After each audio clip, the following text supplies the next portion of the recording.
लखीमपुर जिले के स्वास्थ्य क्षेत्र में आज एक ऐतिहासिक दिन रहा। असम के माननीय मुख्यमंत्री डॉक्टर हेमंत बिश्व शर्मा ने 300 करोड़ रुपए की लागत से बनने वाले 205 बेड वाले सुपर स्पेशलिटी अस्पताल का भूमि पूजन अपने करकमलों से संपन्न किया। मुख्यमंत्री के अनुसार यह अस्पताल आगामी 3 वर्षों में तैयार होकर आम जनता की सेवा में समर्पित हो जाएगा। भूमि पूजन कार्यक्रम के बाद मुख्यमंत्री ने एक जनसभा को संबोधित करते हुए कहा कि इस अस्पताल के निर्माण से लखीमपुर सहित पूरे उत्तर असम के लोगों को अत्याधुनिक स्वास्थ्य सुविधाएं प्राप्त होंगी। ये परियोजना राज्य सरकार की स्वास्थ्य सेवाओं को सुदृढ़ करने की दिशा में एक बड़ा कदम है। इस अवसर पर असम सरकार के मंत्री डॉक्टर रनोज पेगू, लखीमपुर के सांसद प्रधान बरुआ, विधायक मानव डेका, नोवो डोले, अमिया भुइया, भाजपा जिला अध्यक्ष श्यामल शर्मा, रंगांडी क्षेत्र के युवा नेता ऋषिराज हजारिका सहित जिला उपायुक्त श्री प्रणवजीत काकती, लखीमपुर चिकित्सा महाविद्यालय के प्राचार्य डॉक्टर प्रांजल तहबीलदार, असम सरकार के आयुक्त सचिव डॉक्टर सिद्धार्थ सिंह सहित अनेक गणमान्य व्यक्ति, स्थानीय जनप्रतिनिधि, भाजपा कार्यकर्ता एवं बड़ी संख्या में उपस्थित रहे। अपने संक्षिप्त भाषण में मुख्यमंत्री ने बताया कि सुपर स्पेशलिटी हॉस्पिटल लखीमपुर क्षेत्र के लोगों के लिए एक वरदान साबित होगा। उल्लेखनीय है कि सुपर स्पेशलिटी अस्पताल सुपर स्पेशलिटी हॉस्पिटल एक ऐसा अस्पताल है जो एक या एक से अधिक विशिष्ट क्षेत्रों में अत्यधिक उन्नत और विशेष चिकित्सा उपचार प्रदान करता है। ये सामान्य अस्पतालों से अलग होता है और इसमें हृदय रोग विज्ञान, न्यूरोसर्जरी, ऑन्कोलॉजी और प्लास्टिक सर्जरी जैसे क्षेत्रों के विशेषज्ञ होते हैं। इन अस्पतालों में उन्नत तकनीक और विभिन्न उप विशेषज्ञों की एक विस्तृत श्रृंखला होती है, जो एक ही छत के नीचे व्यापक और विशिष्ट उपचार प्रदान करते हैं। विशिष्टता: एक सुपर स्पेशलिटी अस्पताल एक या कई विशिष्ट क्षेत्रों में विशेषज्ञता रखता है, जैसे कि हृदय रोग या तंत्रिका विज्ञान। इसके अलावा मुख्यमंत्री ने लखीमपुर मेडिकल कॉलेज और अस्पताल में असम कैंसर केयर फाउंडेशन के तहत एसएससी नर्सिंग की प्रथम बैच 2024-25 का उद्घाटन किया। लखीमपुर की जनता ने मुख्यमंत्री डॉक्टर हेमंत बिश्व शर्मा के इस ऐतिहासिक कदम के नार्सिंग शिक्षाक आगुवाई नियार क्षेत्रत এই নার্সিং কলেজখনে গুৰুত্বপূৰ্ণ ভূমিকা গ্ৰহণ কৰিব।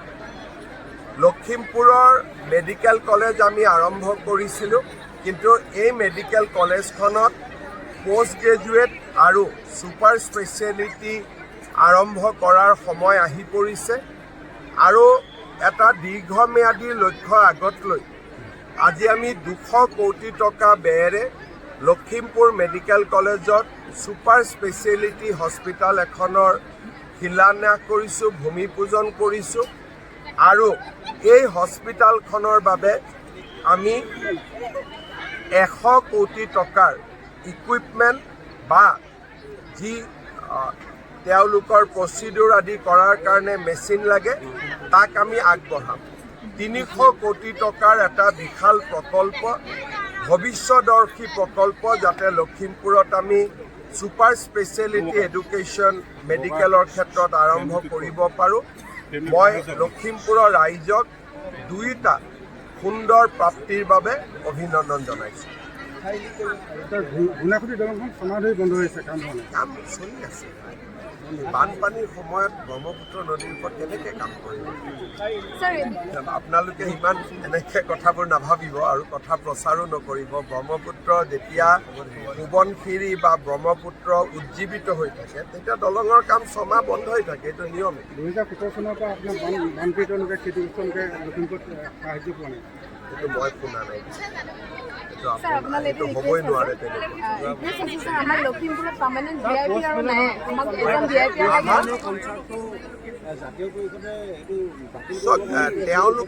তেওঁলোকৰ কথা মতেতো নচলে। তেওঁলোকে কৈছে 100 কোটি টকা খৰচ কৰিব, আমিতো উল্টাই তাৰ পৰা টকা পামহে। আমি টকা দিব ক'ত গৈ আছোঁ? গতিকে লুৰিণজ্যোতি গগৈ বৰ্তমান তেওঁ মিছা কথা কোৱাৰ এটা মেচিনত পৰিণত হৈছে যে 100 কোটি টকা চৰকাৰে ব্যয় কৰিছে। আমিতো 100 কোটি টকা তাৰ পৰা উপাৰ্জনহে কৰিম, ব্যয় ক'ৰ পৰা কৰিম? এইটো বৰ্তমান লুৰিণজ্যোতি গগৈ অসমত এটা মিছা কথা কোৱাৰ মেচিনলৈকে নিজক ৰূপান্তৰ কৰিছে।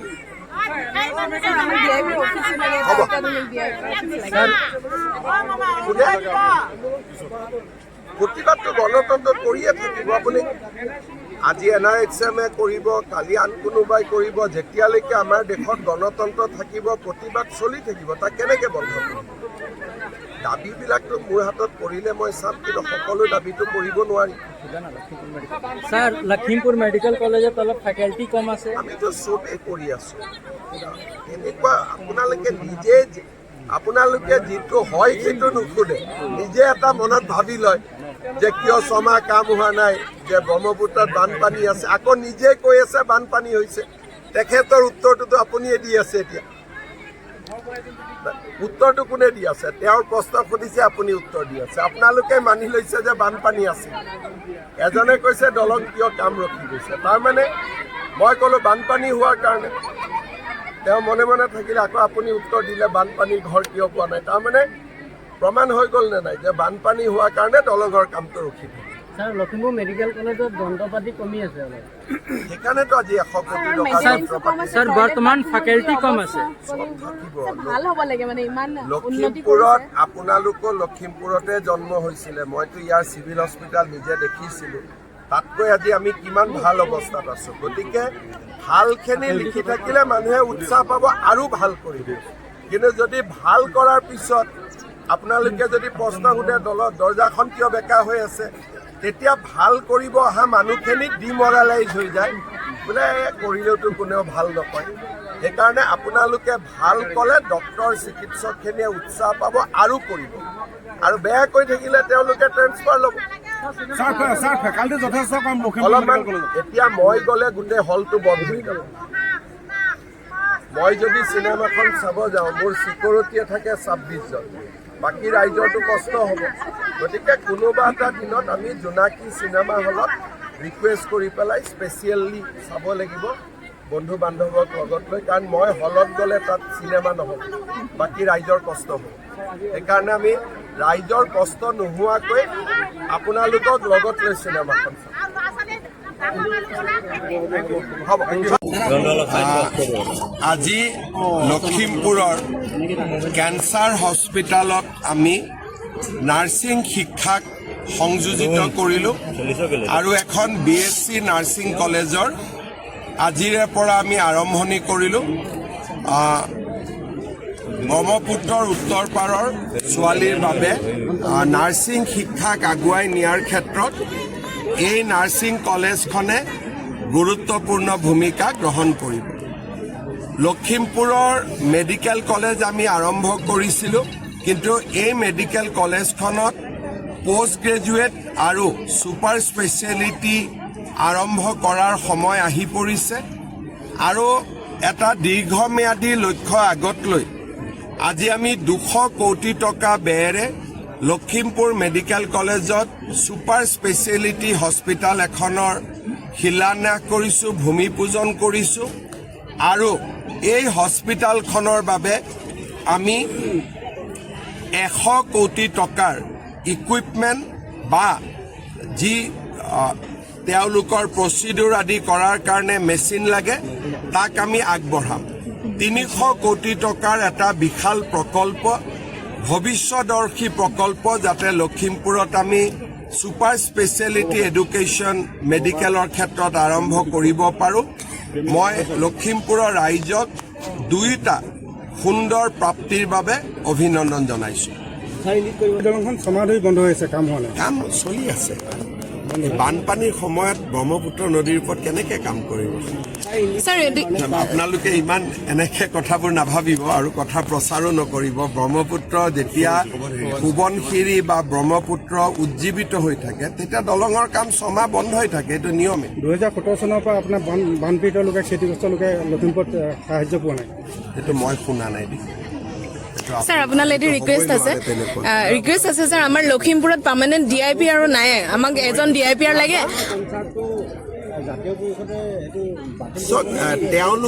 তেওঁলোকৰ কথা মতেতো নচলে। তেওঁলোকে কৈছে 100 কোটি টকা খৰচ কৰিব, আমিতো উল্টাই তাৰ পৰা টকা পামহে। আমি টকা দিব ক'ত গৈ আছো?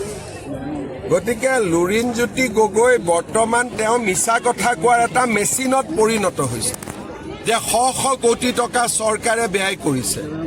আমিতো 100 কোটি টকা তাৰ পৰা উপাৰ্জনহে কৰিম, ব্যয় ক'ৰ পৰা কৰিম? এইটো বৰ্তমান লুৰিণজ্যোতি গগৈ অসমত এটা মিছা কথা কোৱাৰ মেচিনলৈকে নিজক ৰূপান্তৰ কৰিছে। স্যাৰ আমাক ডিআইবিৰ অফিচো লাগে, এটা অত্যাধুনিক ডিআইবিৰ অফিচ লাগে। কোনে প্ৰতিবাদটো গণতন্ত্ৰত কৰিয়ে থাকিব। আপুনি আজি NRSMে কৰিব, কালি আন কোনোবাই কৰিব, যেতিয়ালৈকে আমাৰ দেশত গণতন্ত্ৰ থাকিব প্ৰতিবাদ চলি থাকিব। তাক কেনেকে বন্ধ কৰিব? দাবীবিলাকতো মোৰ হাতত পৰিলে মই চাম, কিন্তু সকলো দাবীটো কৰিব নোৱাৰি। सर लखीमपुर मेडिकल कॉलेज तलब फैकल्टी कम আছে আমিতো চবেই কৰি আছো। তেনেকুৱা আপোনালোকে যিটো হয় সেইটো নুসুধে, নিজে এটা মনত ভাবি লয় যে কিয় ছমাহ কাম হোৱা নাই, যে ব্ৰহ্মপুত্ৰত বানপানী আছে, আকৌ নিজে কৈ আছে বানপানী হৈছে। তেখেতৰ উত্তৰটোতো আপুনিয়ে দি আছে। এতিয়া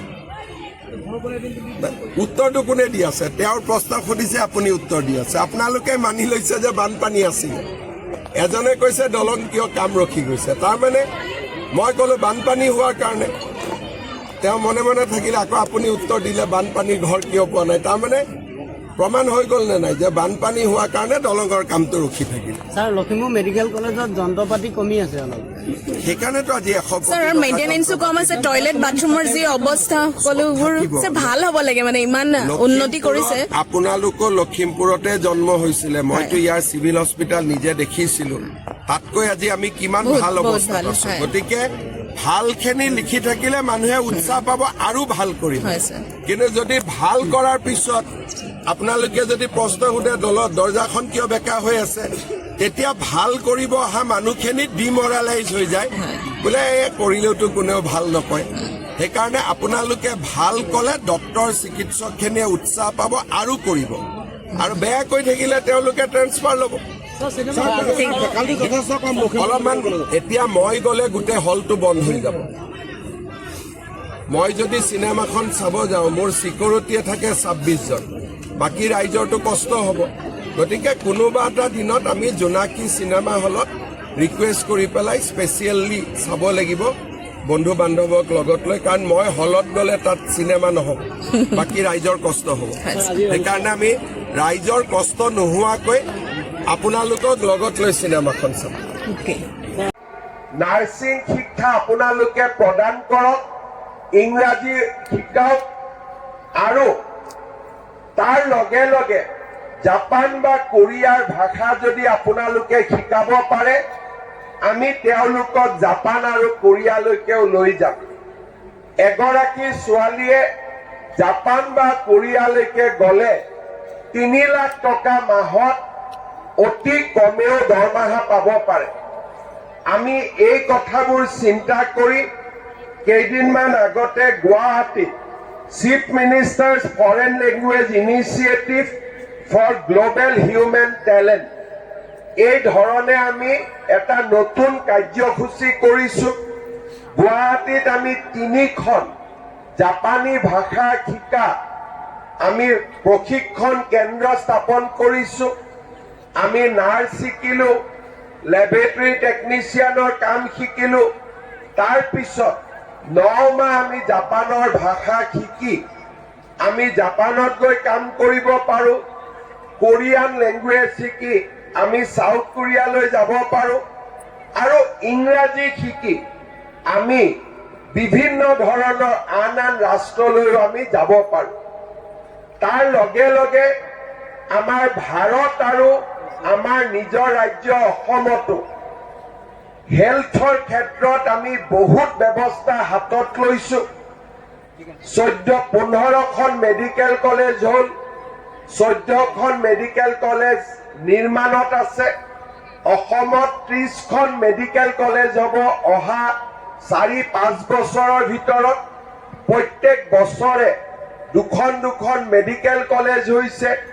গাঁৱে ভূঞে আয়ুষ্মান আৰোগ্য মন্দিৰ, চিকিৎসালয়, মোবাইল মেডিকেল ইউনিট, এই গোটেইবিলাকতে আমাক নাৰ্ছৰ প্ৰয়োজনীয়তা আটাইতকৈ বাঢ়ি গৈছে। অহাকালি মই গুৱাহাটীত মেদান্ত হস্পিটেলৰ আধাৰশিলা স্থাপন কৰিম। মেদান্তই গুৱাহাটীত 800 বেডেড এখন হস্পিটেল বনাব। মেক্সে গুৱাহাটীত এখন হস্পিটাল বনাব আৰু আন 3খন ডাঙৰ ডাঙৰ হস্পিটাল গুৱাহাটীলৈ অহাৰ বাবে আমাৰ লগত আলোচনা চলাই আছে। আজিকালি হস্পিটালৰ লগত এই গোটেই কেইখন হস্পিটালৰ লগত একোখন 5-star হোটেলো নিৰ্মাণ কৰিছে। তেওঁলোকৰ উদ্দেশ্য হ'ল যে দেশ বিদেশৰ পেচেণ্টসকল গুৱাহাটীলৈ আহিব, হোটেলত এটেণ্ডেণ্ট থাকিব যাৰ কোনো টকাৰ অভাৱ নাই, আৰু হস্পিটালত চিকিৎসা ল'ব, যাক মেডিকেল টুৰিজিম বুলি কোৱা হয়। ৰিলিজিয়াছ টুৰিজিম, মন্দিৰ চাব গ'লে কয় ধাৰ্মিক পৰ্যটন, যদি কাজিৰঙা চাব যাওঁ তাক কয় প্ৰাকৃতিক পৰ্যটন, আৰু হস্পিটালত যেতিয়া চিকিৎসা ল'বলৈ আহে তাক কয় মেডিকেল টুৰিজিম। আজিকালি মেডিকেল টুৰিজিমো ভাৰতবৰ্ষত বৃদ্ধি পাইছে আৰু এতিয়া গুৱাহাটীলৈও এই মেডিকেল টুৰিজিম অহাৰ ৰাস্তা মুকলি হৈছে। এই গোটেইবোৰ কথা মই এইকাৰণে কৈছো যে নাৰ্ছিং এডুকেশ্যন আৰু আমাক নাৰ্ছৰ কিমান প্ৰয়োজনীয়তা আছে, বিশেষকৈ BSc নাৰ্ছ। এই চৰ্দাৰ বল্লভভাই পেটেলৰ জন্ম হৈছিলে। আজি তেখেতৰ 150 বছৰীয়া জয়ন্তী। আধুনিক ভাৰতৰ অন্যতম ৰূপকাৰ চৰ্দাৰ বল্লভভাই পেটেলৰ এই জন্মদিনটো ভাৰতবৰ্ষই ৰাষ্ট্ৰীয় একতা দিৱস হিচাপে পালন কৰে। আজি মই কৃতজ্ঞ অসমবাসী ৰাইজৰ হৈ চৰ্দাৰ বল্লভভাই পেটেলৰ প্ৰতি শ্ৰদ্ধা জনাইছো আৰু সকলোকে তেখেতৰ আদৰ্শৰে উজ্জীৱিত হ'বলৈ মই আহ্বান জনাইছো। আজি আমি লখিমপুৰ অলপ আগতে আমাৰ লখিমপুৰৰ কেঞ্চাৰ হস্পিটালত আমি এখন নাৰ্ছিং কলেজৰ শুভ উদ্বোধন কৰিছিলোঁ। আমাৰ অসমত নাৰ্ছিঙৰ শিক্ষা বিশেষকৈ ছাত্ৰীসকলৰ বাবে এটা আকৰ্ষণীয় শিক্ষা, আৰু অসমৰ ছাত্ৰীসকলে নাৰ্ছিং শিক্ষাৰ জৰিয়তে বহু আগুৱাই যাবলৈও সক্ষম হৈছে। আমি অসমত যেতিয়া কেঞ্চাৰ হস্পিটালবিলাক স্থাপন কৰিছিলোঁ তেতিয়া আমি সিদ্ধান্ত কৰিছিলোঁ যে কেঞ্চাৰৰ চিকিৎসা যিহেতু এটা স্পেচিয়েলাইজ চিকিৎসা, খুব বনোৱাৰ কাম আৰম্ভ কৰিম 200খন বিচনাযুক্ত, অৰ্থাৎ লখিমপুৰত medical college, super speciality hospital, cancer hospital, বিহপুৰীয়া নাৰায়ণপুৰত চিভিল হস্পিটাল, ঢকুৱাখানাত চিভিল হস্পিটাল। আপোনালোকে চিন্তা কৰক, যদি কেইবছৰমান আগলৈকে যায় তাৰ লগত আজিক তুলনা কৰক আৰু আজিৰ লগত আহিবলগীয়া ভৱিষ্যতক তুলনা কৰক, কিমান পাৰ্থক্য আমি আজি দেখা পাওঁ। মেডিকেলৰ ক্ষেত্ৰত, ৰাস্তাৰ ক্ষেত্ৰত, দলঙৰ ক্ষেত্ৰত আজি কোনেও ভবা নাছিল যে মাজুলী আৰু বিহপুৰীয়াক লগ লগাই দলং হ'ব। কোনেও কেতিয়াও ভাবা নাছিল যে ঘূনাসুতিৰ ওপৰতো দলং কেতিয়াবা হ'ব পাৰিব। আজি আমি অসম্ভৱ, আজি আমি অসম্ভৱ বুলি ভাবিছো তাক আমি অহাকালি সম্ভৱ কৰিছো, আৰু যাক আমি একেবাৰে অসম্ভৱ বুলি ভাবিছো তাকো আমি কেতিয়াবালৈ সম্ভৱ কৰিম বুলি আমি সপোনবিলাক ৰচনা কৰিছো। মই পুনৰ এবাৰ লখিমপুৰৰ ৰাইজক আজি সুন্দৰ দিনটোৰ বাবে অভিনন্দন জনাইছো। আজি মই বহু দীঘলীয়াকৈ নকওঁ, কিন্তু খুব সোনকালে লখিমপুৰ জিলাৰ বিহপুৰীয়া, নাওবৈচা, ৰঙানদী, লখিমপুৰ, ঢকুৱাখানা গোটেই কেইটা সমষ্টিতে আহিম আইসকলক মহিলা উদ্যমিতাৰ পুঁজি বিতৰণ কৰিবলৈ আৰু তেতিয়া আপোনালোকৰ লগত আৰু দীঘলীয়াকৈ কথা পাতিম